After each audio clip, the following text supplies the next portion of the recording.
Sale, entonces, ya estamos grabando.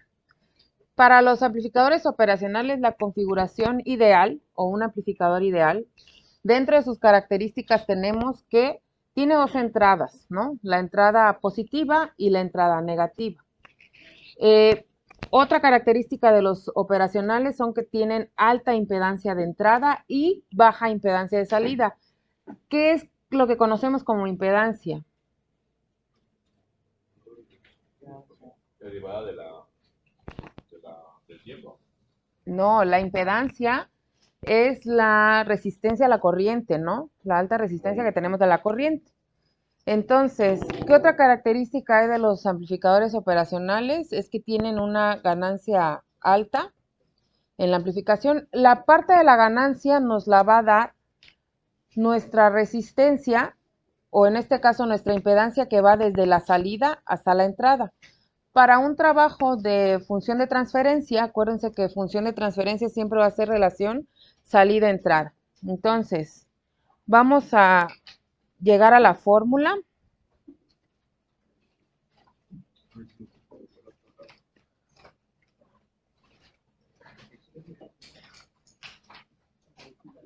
Las impedancias que maneja aquí va a ser un arreglo en paralelo, en serie de resistencia, bobina y capacitor, o resistencia capacitor, dependiendo, ¿no? ¿Qué es la parte difícil de este tema? El cálculo de las impedancias, porque en sí, el sacar la función de transferencia como tal, pues no se nos va a complicar. Entonces, esta configuración es para un amplificador operacional inversor y nos dice que el amplificador operacional inversor va a ser aquel que tiene la señal, o más bien, que la señal de salida es inversa en polaridad a la señal de entrada. En resumen, que la señal, o en este caso lo que esté alimentando a nuestro amplificador, va a ser en la parte negativa o en la parte inversora de nuestro amplificador, ¿no? Dice que puede ser mayor, igual o menor, dependiendo de la ganancia que se le va a dar al amplificador en lazo cerrado. Lazo cerrado quiere decir que tenemos una retroalimentación, nuevamente, que va desde la salida hasta la entrada. Ahora, ¿qué es lo que debemos de saber? Para un amplificador hay dos datos importantes. Una es que la corriente, en este caso, la corriente que van a nuestras dos entradas, la inversora y la no inversora, siempre van a ser cero. Es decir, que en esta parte, lo que aquí tenemos como IA, va a ser cero. ¿Por qué? Porque al ser un amplificador operacional, tenemos una alta impedancia, y la impedancia es aquella restricción hacia el flujo de la corriente. Entonces, al haber una alta impedancia, quiere decir que la corriente en nuestras terminales, pues siempre van a ser cero, ¿no? Ese es un dato, ¿no? Que la corriente tanto positiva como la corriente en la pata negativa siempre va a ser igual a cero. Y otro dato importante es que la diferencia de potencial que hay en las dos entradas va a ser cero también. Es decir, que tanto el voltaje que entra en la pata inversora como el voltaje de la pata no inversora, la diferencia de voltajes de esto siempre va a ser igual a cero. Entonces, para que este dato se cumpla, quiere decir que el voltaje que hay tanto en la inversora como en la no inversora tiene que ser el mismo, ¿no? Porque por característica de un amplificador operacional nos dice que el voltaje en la no inversora, la diferencia de voltaje entre la no inversora y la inversora tiene que ser igual a cero. Por lo tanto, el voltaje que hay acá es el mismo que el voltaje que hay acá. ¿Sale? ¿Dudas? Entonces, vamos a sacar la función de transferencia. Aquí se genera un voltaje V1. Tengo mi voltaje de entrada y tengo mi voltaje de salida. Entonces, acuérdense que función de transferencia va a ser voltaje de salida entre el voltaje de entrada. Por lo tanto, vamos a hacer esta relación. ¿Y cómo lo vamos a hacer? Si al momento de yo alimentar este amplificador, aquí hay un flujo de corriente, acá tengo un flujo de corriente también. Entonces, podemos trabajar con ley de corrientes de Kirchhoff, ¿no? Y la ley de corrientes nos dice que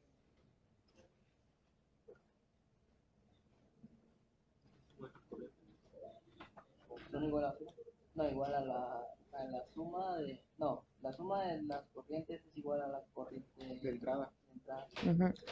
Dice que la suma de las corrientes que entran es igual a la suma de las corrientes que salen, ¿no?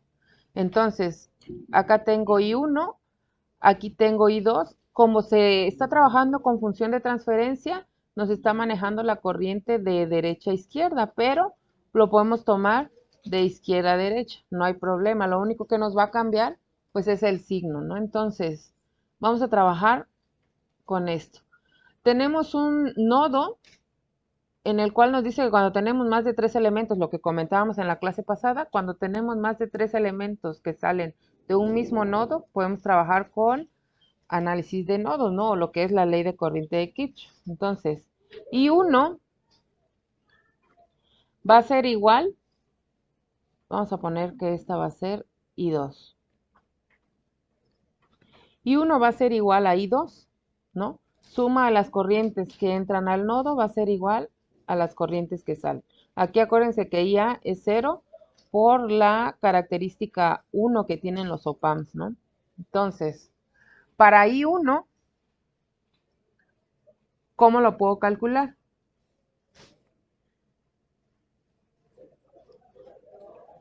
Para calcular I1, por ley de Ohm, y la ley de Ohm sería entonces voltaje sobre resistencia, ¿no? Entonces, I1 va a ser, si la corriente va de izquierda a derecha, va a ser BI menos B1 sobre Z1.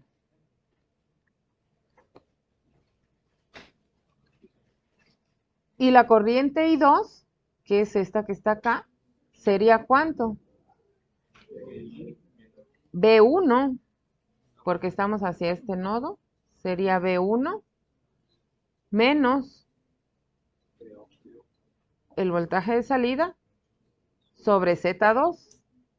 ¿Sale? Entonces, como lo que queremos es la relación nuevamente salida-entrada, para que yo pueda hacer esto necesito saber cuánto vale el voltaje 1, ¿no? Pero nos dice dentro de las características que los voltajes en las dos terminales, o la diferencia de voltajes en los dos terminales es igual a 0. Por lo tanto, el voltaje en la no inversora como en la inversora es el mismo. Entonces, ¿cuánto vale B1? Si la pata no inversora está a tierra, su voltaje de aquí es ¿cuánto? 0. Por lo tanto, ¿cuánto vale B1?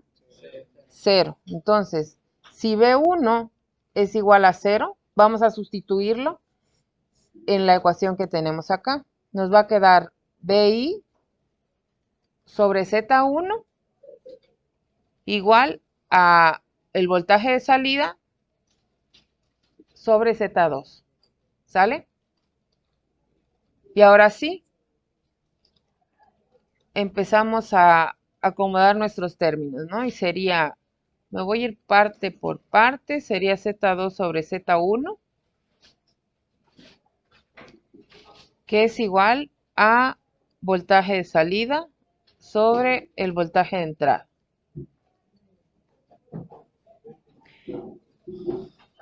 Por lo tanto, para obtener la función de transferencia de un amplificador operacional inversor, nos va a quedar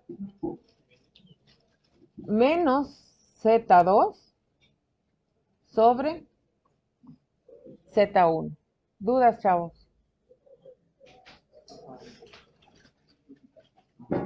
¿Dudas? ¿Los inversores siempre van retroalimentados? No, para obtener funciones de transferencia siempre debe de haber un circuito lazo cerrado, ¿no? Y el lazo cerrado es que tengas una señal que va desde tu salida hasta tu entrada, ¿no? Que es esta parte de la impedancia 2, ¿no? Entonces, es inversor porque el voltaje que está alimentando tu circuito está en la pata inversora. Esa es la, bueno, ahí es como los identificas, ¿no? Sale, entonces vamos con un ejemplo.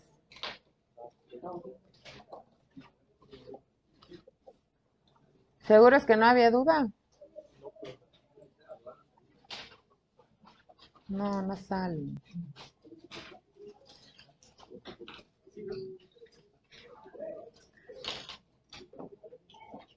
¿Lo hacemos para terminarlo hoy o para terminarlo en casa? ¿Hoy?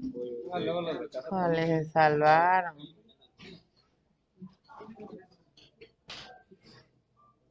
Bueno, vamos a poner una resistencia, una inductancia.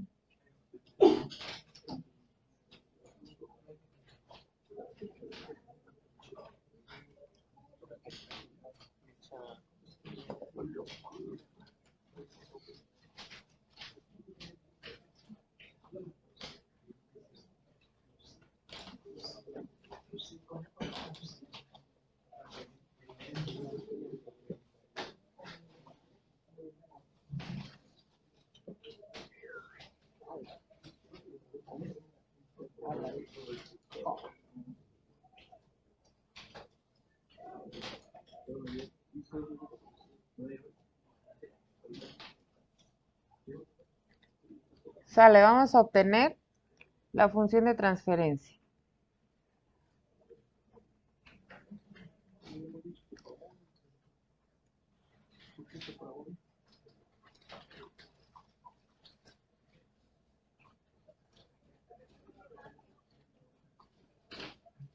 Como les comentaba hace ratito, acá no hay más que aplicar la fórmula.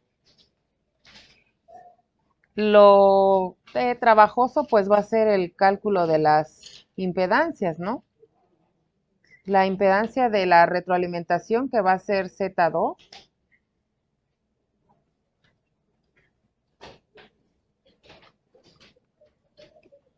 y Z1.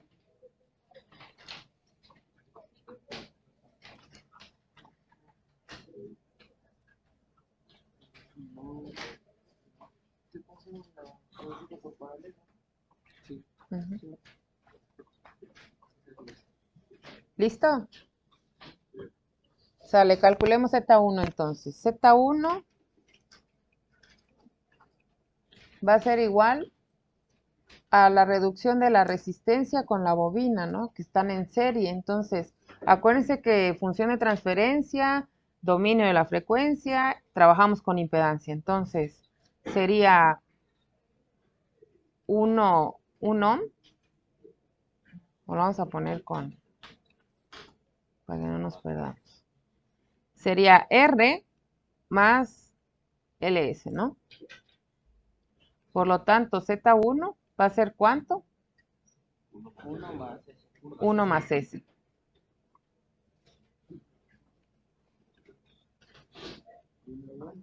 Ahora, para Z2, aquí ya está en paralelo, ¿no? Entonces, si no nos sabemos la fórmula de trabajar en paralelo, pues ya sabemos que siempre va a ser 1 sobre el inverso de los elementos, ¿no? La sumatoria del inverso de los elementos. Por lo tanto, aquí sería sobre 1 sobre LS más 1 sobre 1 sobre CS.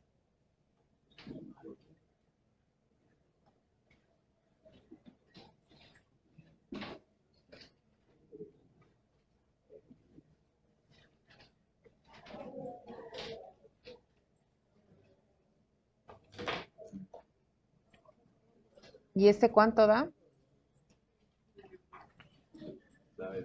S sobre S cuadrado. S S sobre S cuadrado.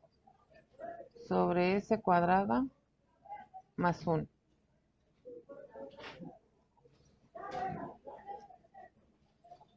¿Dudas? ¿Dudas? ¿Dudas?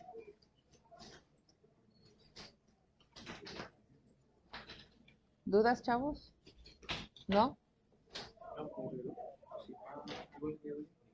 ¿Sí?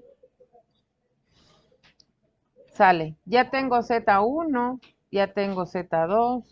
Por lo tanto, mi función de transferencia va a ser menos Z2, que en este caso es S sobre S cuadrada más 1, entre Z1, y Z1 es 1 más S. Y esto va a ser igual a S sobre 1 más S por S cuadrada más 1, que es igual a S sobre, ¿cuánto da esta multiplicación? Sería, lo voy a poner acá, S cuadrada más 1 más S cúbica más S. Sí, ¿verdad? S cúbica más S cuadrada más S más 1. Y esta sería nuestra función de transferencia. ¿Dudas, chavos? ¿Dudas? ¿No? Listo. Vamos a